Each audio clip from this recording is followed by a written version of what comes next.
Amakuru agezweho muri iki gitondo cyo ku itariki 30 ukwezi kwa 12 2025.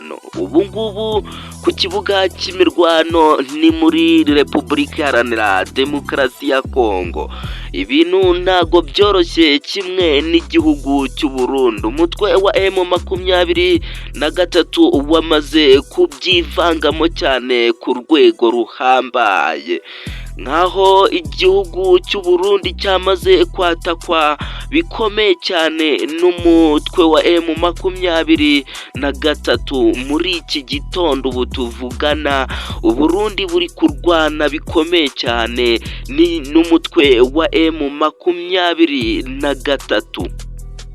Ni nyuma y'uko igihugu cy'u Burundi kivanze mu ntambara ya Kongo ndetse n'umutwe wa M23.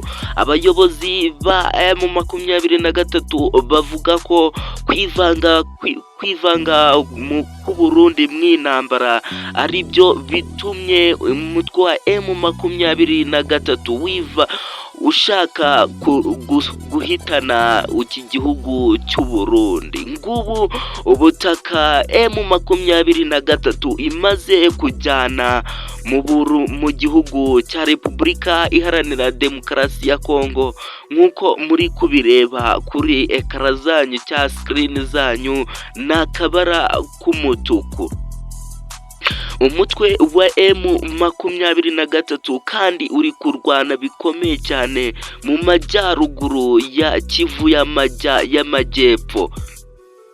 Nk'uko mugenda mubireba, umutwe wa M23 wagiye uhanura indege zikomeye cyane za FARDC. Ndabashimiye wowe ukanze subscribe, ndagushimiye. Ciao ciao.